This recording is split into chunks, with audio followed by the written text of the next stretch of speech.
Hola a todos, bienvenidos a nuestro canal de Es My Cleaning Business, donde aprenderás sobre el mundo de los negocios de la limpieza.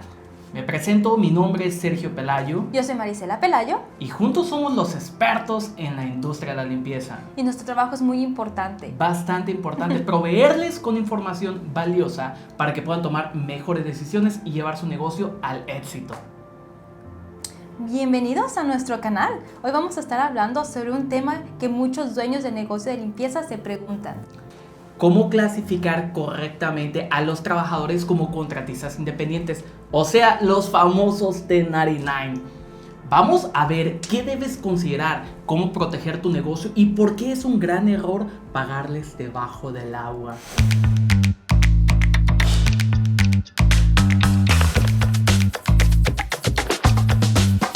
Te prometemos que en menos de 7 minutos vas a aprender todo esto. Comencemos. Primero, lo básico, un contratista independiente, o sea, un 1099, es alguien que trabaja por su cuenta, decide su horario, usa sus propias herramientas y básicamente tiene control total sobre cómo hace su trabajo.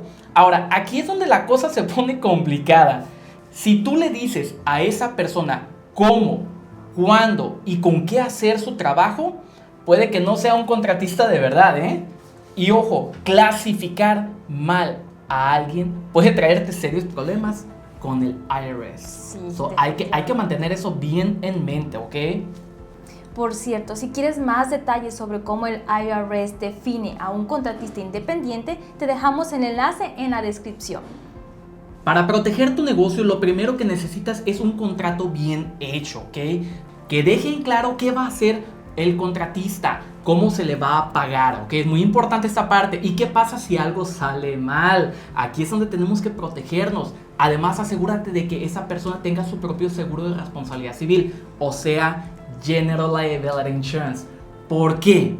Esta pregunta es importante, porque si algo sale mal y no tiene seguro, adivinen quién va a pagar. Definitivamente. Tú, exactamente. Y no se olviden de la documentación, el formulario W9, es básico. Sin eso no hay manera de que estés cubierto legalmente. Definitivamente. Sí. Definitivamente. Ahora, vamos con el tema de los impuestos, ¿ok? Este tema es muy importante. Cuando trabajas con un 1099, ellos son responsables de pagar sus propios impuestos, ¿ok?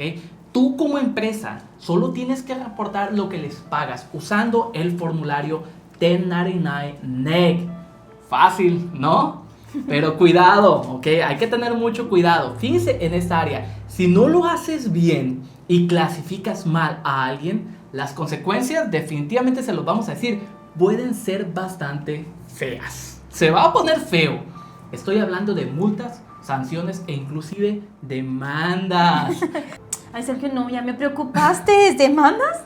Definitivamente, las demandas es un tema que tenemos que considerar y tenemos que obviamente protegernos.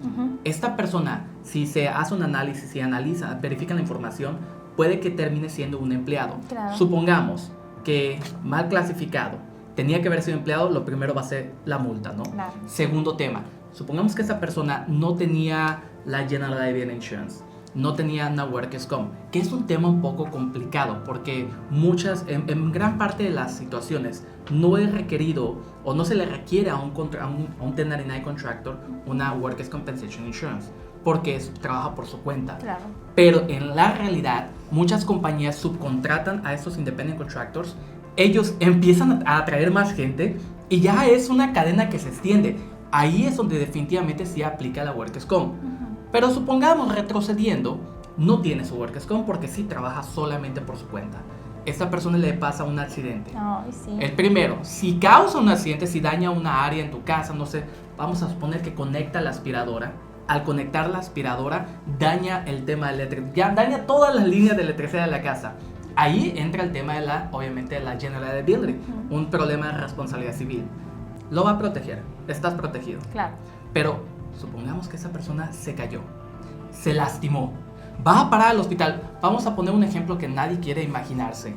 Se resbala, se golpea la cabeza y va a urgencias. El problema se complica, ¿no? Claro. Esa persona, de repente, siempre les digo, consideren el peor escenario porque el peor escenario es el que nos ayuda a protegernos. Supongamos que esa persona va a quedar mal de por vida o ya por mucho tiempo Supongamos que viene el abogado y le dice, firma este documento y yo me hago cargo para protegerte, para conseguirte una buena indemnización. El abogado va a apelar, va a pelear el tema de que no fue mal clasificado, ¿ok? Sí. El abogado va a venir y va a decir, lo mal clasificaste. Y me vino a la mente una pregunta que dice, si contestas sí a estas 3 preguntas, sería muy... ¿de acuerdo? Exactamente, que es donde le vamos a dejar la descripción del video para que puedan ir directamente al sitio del IRS para verificar cuál es la diferencia entre un independent contractor y un empleado. Pero aquí el problema de demanda, si lo comprimimos, en conclusión va a ser, si a esta persona le pasa algo y no está protegida en cuestión a nivel personal, y tú lo mal clasificaste, esa responsabilidad va a brincar a la empresa. Por tal razón, les vamos a aconsejar altamente, acérquense con el profesional adecuado. Acérquense con una persona que tenga la experiencia, puede ser un abogado, puede ser un contador o puede ser un asesor que entienda el tema o que los pueda redirigir al área correcta para que se protejan como empresas y después no vayan a terminar con una demanda que constantemente trabajamos con cientos de empresas y constantemente nos toca ver cómo es que obviamente son afectados porque viene una demanda de hace 6 meses. Claro. Puede recibir demandas de meses atrás, ¿eh? Ojo, considéralo, ¿eh? Sí, claro. ¿Estamos de acuerdo? Si necesitas más información sobre esto, te recomendamos que cheques directamente en el sitio del IRS. Que vamos a dejar el enlace en la descripción. Y ahora quiero tocar un punto delicado. Pagar debajo del agua.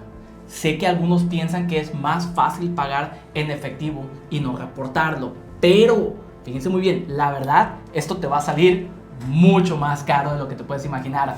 Estamos hablando de auditorías. Sí. Multas enormes y sí, demandas definitivamente. Así que por favor no te arriesgues, es mucho mejor hacer las cosas bien y desde el principio, Claro. para evitar problemas. Para estar en compliance, mi consejo es simple: busca asesoría legal y fiscal. Revisa tus contratos y documentos constantemente para asegurarte de que todo esté en orden. Y sobre todo, mantente informado sobre las leyes y regulaciones que afectan a nuestra industria.